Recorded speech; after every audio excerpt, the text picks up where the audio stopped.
ئایا دەزانن سەردەمی زوو خەڵکی لە خواردنی تەماتە دەترسا؟ بۆچی لە مێژوودا تەماتە بە ژەهراوی وەسف دەکرا و چەند کەسێکی خانەدان بەهۆی خواردنی تەماتەوە گیانیان لەدەستدا؟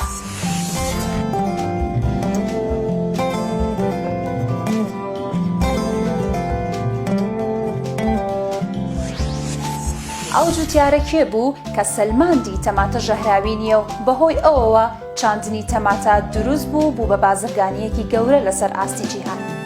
ساڵی 1820 خەڵکی لە خواردنی تەماتە دەترسا چونکە وایان دەزانی تەماتە ژەهراویە و گەربێت بخورێ کەسەکە ڕاستەوخۆ گیان لەدەست دەدات. ئەمەش زیاتر بە هۆکاری ئەوەوە دروست بوو کە چەند کەسێکی خانەدان لە دوای خواردنی تەماتەوە گیانیان لەدەستدا بوو.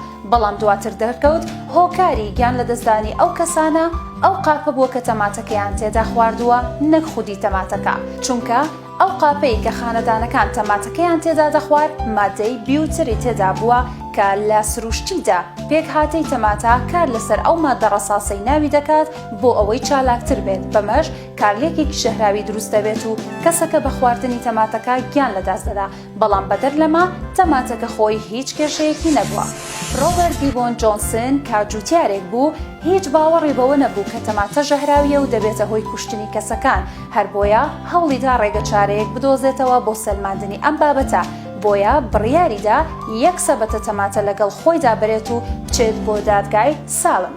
پاش بینینی ئەو دیمەنا کە جوتیارێک ئەم هەموو تەماتەی هێناوە بۆ خواردن، کەسانێکی زۆر لی کۆبوونەوە و چاوەڕێی ئەوە بوون جوتیارەکە تەماتەکە بخوا و گیان لەدەست بدات.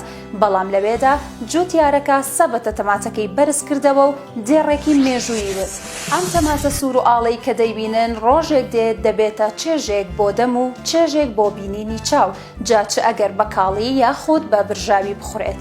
هەروەها دەبێتە بنەمای کارکردنی زۆرێک لە کێڵگەکانی جیهان. پاشان هەموو تەماتەکانی نێو سنووقەکەی خوارد و هیچی لێ بەسەر نەهاو. دوا بەدوای ئەمە و بەهۆی ئەو جوتیارەوە تەماتە بوو بۆ خۆراکەی کە لە ژەمی ڕۆژانەی زۆر بەماندا هەیە و لەسەر ئاستی جیهان دەچێنرێت و بازرگانی پێوە دەکرێت.